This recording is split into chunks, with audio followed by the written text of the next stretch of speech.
Good morning. Good morning. If I could have your attention, certainly, if you'd like to move forward, we'd certainly welcome you to join us. And again, we welcome you to our 9/11 ceremonies. The staff does such a great job in helping to coordinate this activity. So on behalf of everybody involved, I know it's a number of different departments. I want to give you all a round of applause for really putting this wonderful event together. At this time, I'd like to introduce the San Marcos Fire Department Honor Guard. They will be raising our U.S. flag that was flown on the morning of 9/11.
Thank you, ladies. Thank you so very much.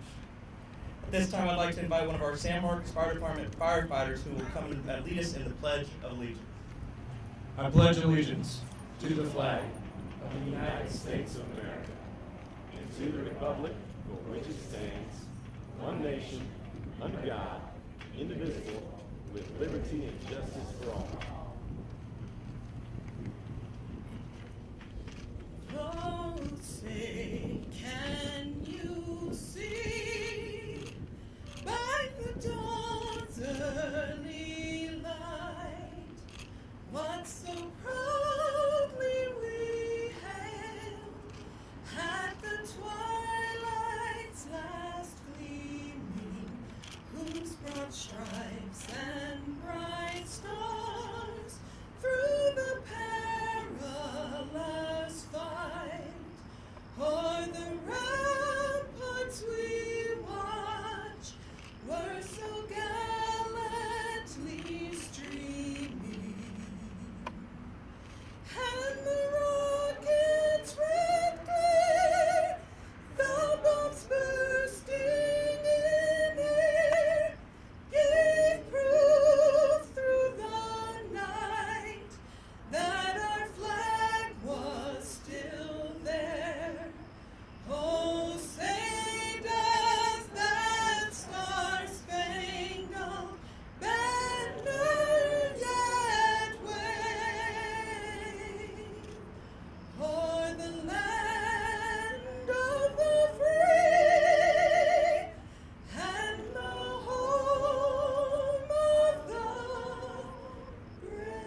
you for joining us. Throughout most of history, the lives of firefighters have been closely associated with the ringing of a bell. As they began their hours of duty, it was a bell that started their tour. Day and night, each alarm was sounded by a bell that caused them to fight fires and place their lives in jeopardy for the good of their fellow man. At the conclusion of the alarm, it was the bell that would signify the call was complete and the units would be returning to quarters. Long before telephones and radios, fire departments used telegraph to communicate. When the handle was pulled on these once familiar red fireboxes, found on almost every street corner of America, a special code was transmitted to every fire station. When a firefighter died in the line of duty, the fire alarm would tap out a special signal. That signal was 5 measured dashes, then a pause, then 5 measured dashes, another pause, and then 5 measured dashes. This became universally known as the tolling of the bell and was broadcast over all telegraph fire alarm circuits. The signal is a sign of honor and respect for all firefighters who have made the ultimate sacrifice and has become a time-honored tradition.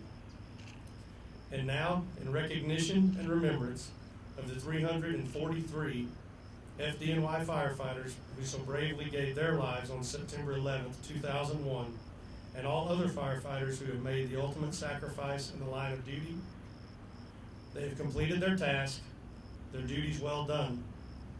Their watch has been permanently relieved.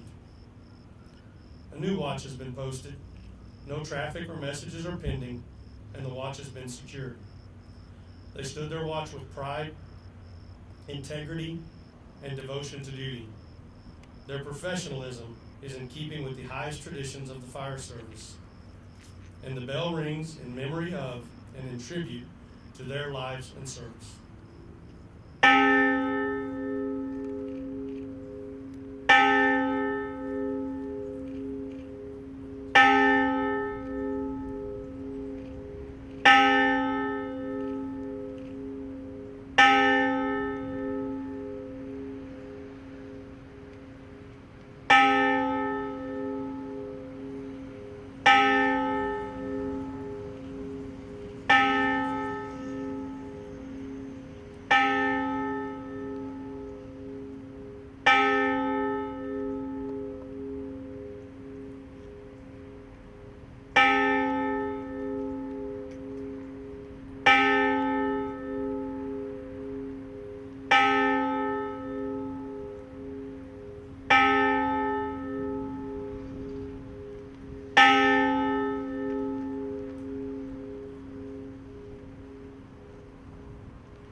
First, I've got to say, that's solid.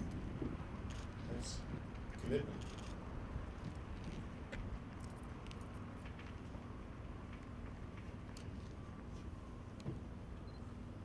I have some prepared comments. First, good morning. I am in distinguished company today.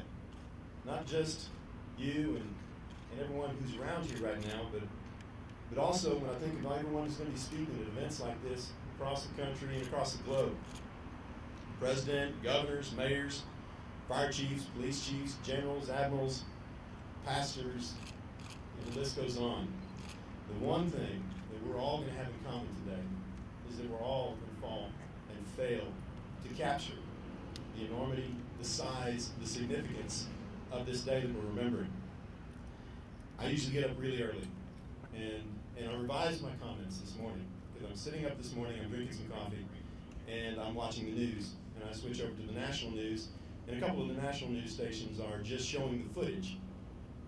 They're not skipping to the conclusion, the gruesome end, the aftermath. They're showing it as it happened.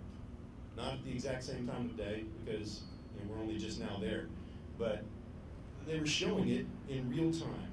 And so you see you don't see it. The first plane's already hit when I'm looking at it.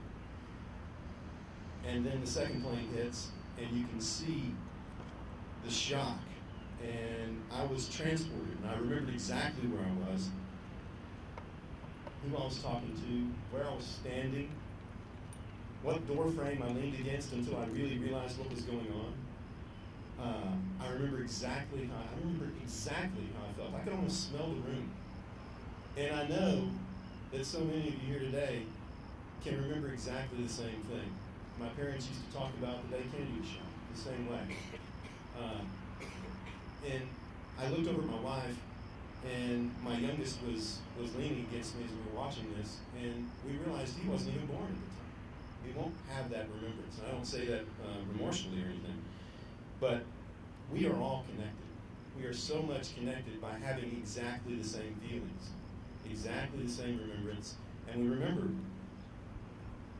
And as I'm watching that video, I saw the fear and the panic and the shock in the citizens' eyes as they're being rescued from the buildings, as they're moving away from the damage zone, the buildings that hadn't yet fallen.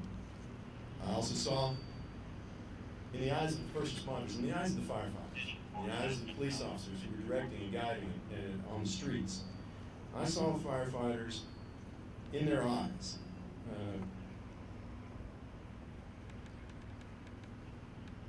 They were in the moment where they were being tested, and they knew exactly where they were supposed to be. They knew exactly what they were supposed to be doing.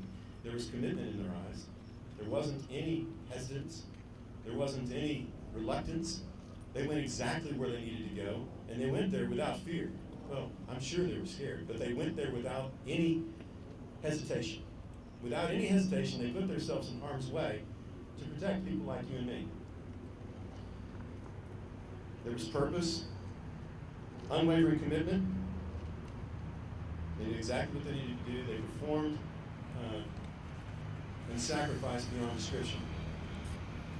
I remember the moment when I'm standing in that office 13 years ago, when I realized exactly what was happening. The shock, the disbelief, then the rage, then the anger, and finally, the resolve.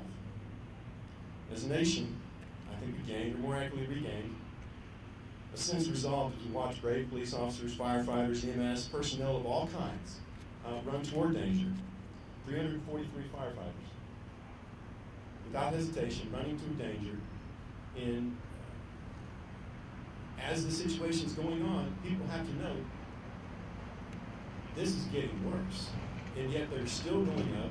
They're still helping people in very dire circumstances. Our reserve further solidified. As brave men and women in our military deployed to some of the most dangerous places on earth in the following days, weeks, months to meet enemies who had attacked us. Over the years, our resolve continues and expresses itself in renewed diligence. Programs, practices were adopted to help us prevent, failing that, respond effectively to emergencies, whether natural or man-made. And while our first responders and military take their preparation, equipment, and training extremely seriously, it takes more than those things to rise to the challenges in our post-9/11 world. We're never going to get to the normal we had prior to 9/11. We have, and you've heard it before, a new normal. I work day in and day out with these first responders. I work day in and day out with our firefighters, with our police officers, first responders, EMS, our public works personnel, all these people that do have different roles during an emergency. And I remember sitting with the fire chief during budget session. We're working on very mundane things. We're talking about very routine, overtime and how we get this or buy that. And you can take for granted the commitment and the very serious responsibility that these people have, and the knowledge that when an emergency happens, they're going to go immediately there and they're going to put their lives in harm's way. And I don't think about that every day. You know them as neighbors, as co-workers, church friends, parents of your kids' friends, but they're heroes committed to our safety, and we need to remember that. I think it's important that we remember that. No matter what they've done, what they will do when the time is called, and when the time happens, is unimaginable to most of us. Inconceivable that in a time of dire emergency, they're going to run right into that thing which is the most dangerous. Our safety, security, our health depend on individuals who are willing to put themselves in harm's way. Whether it's first responders, vigilant citizens, military, these are people who see a need and they fill a need without hesitation and immediately. Many people train hard to respond to calamity, while others jump in and fill that need when it presents itself. It isn't the fancy equipment, and it isn't even the training that saves lives and defends our safety and freedom. Well, those things do save lives, but in order for those things to save lives, they have to be used by people who are trained and committed to doing what's necessary when the time comes. Put themselves in dangerous positions to help others in times of crisis. Put others' needs in front of their own. In all things, these people will put others first and themselves last. And that's what I want to recognize and honor this morning. The willingness of our firefighters, our police officers, EMS, first responders, armed forces, and every committed citizen who risk their lives to keep us safe. And it would be irresponsible of me not to recognize. I know that our citizens, when they get a chance, and they have the opportunity and they realize the gravity of the situation, they're going to jump in. But our first responders, they train for it. They live for it. After 9/11, I know there was a whole generation of young men and women who said, I want to be a firefighter. Who said, I want to be a police officer. I want to join the Army or Navy or anything else. I want to make a difference. I want my commitment to have a lasting effect. And that's to be respected and honored, as is the sacrifice of so many people that gave their lives on that day. You answer the call, you risk your lives for the public. You're the ones who serve as examples for the rest of us, and we honor you. Your example keeps the resolve and strength that many of us rediscovered 13 years ago strong. And I just wanted to say thank you. Obviously, I want to respect those that gave their lives and the lives that were lost on 9/11. More than anything else, I want to say thank you to our first responders.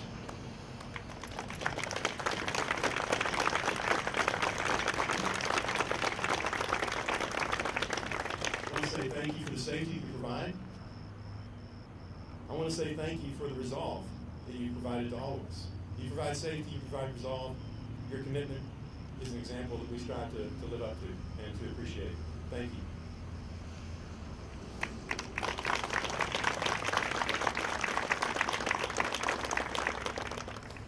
Thank you, City Manager Jared Miller, for those wonderful remarks. The sentiment, the tone, the tenor, everything that you shared, it's exemplified by Mr. Miller's service to our country as well. Many of you, I believe, know that Jared is also in the Navy and has brought that sense of leadership, that sense of firm resolve, that sense of pride in country, and that understanding of we're all in this together. He's brought that to our community, to the city of San Marcos, to our organization, to each and every one of our employees that certainly do their very best to serve our community. And so we thank you for being here and for sharing your statement this morning. At this time, I have a proclamation that I will share, and I will share it for the fourth time.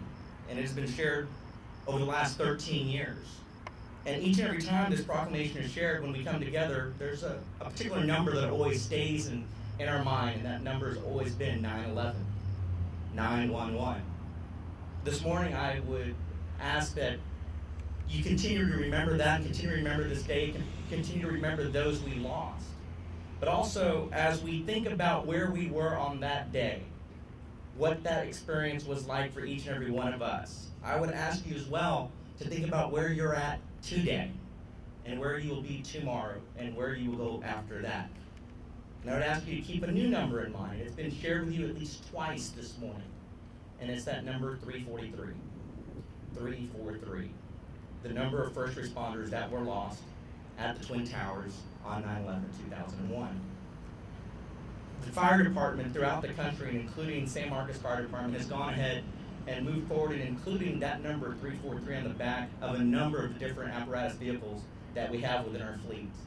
And it's a recognition not only of safety for those that are approaching an incident and encouraging you to stay back 343 feet, but it's also a reminder of the tribute and the memory of those that we lost.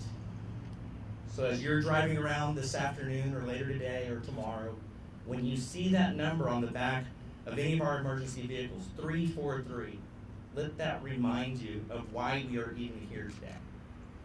the sacrifices that were made, the sacrifices that continue to be made, and the opportunity that we have to be able to serve, and to be able to remember, and to be able to be so proud of the nation that we live in, and the men and women who put their lives ahead of themselves for service and duty and safety of each and every one of us. 3, 4, 3. Just as important as 9/11, but it helps you remember where we are today and where we're going tomorrow.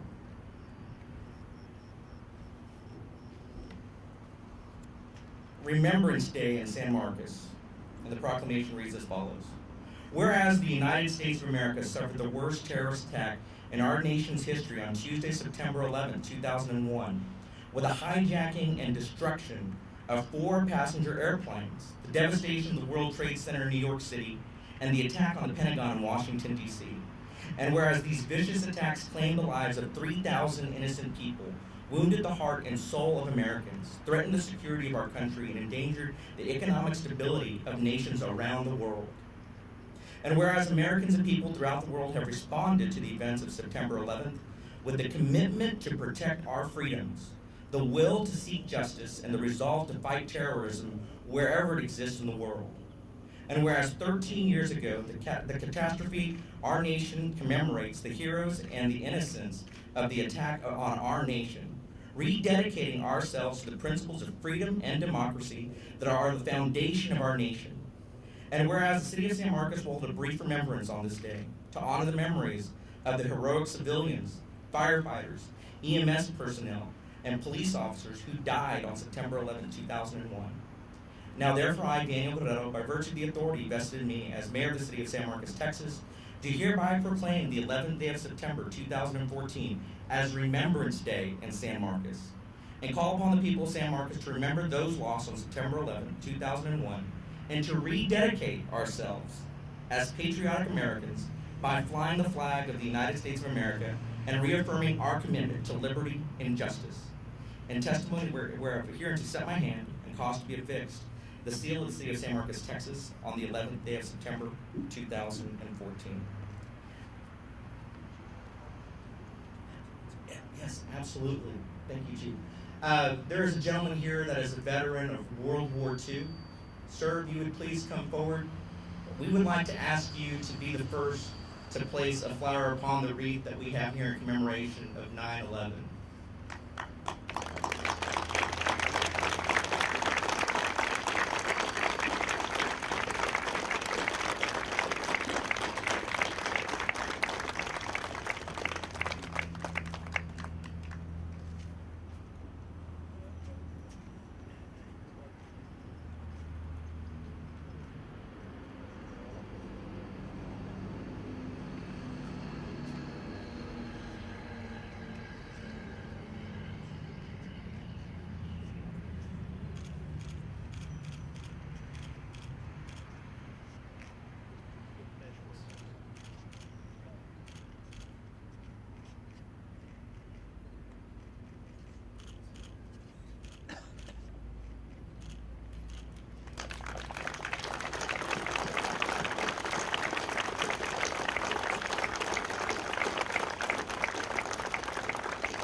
At this time, if everyone would please join me in just a brief moment of silence, and then following that, if you'd please join us as well in placing a carnation on our wreath.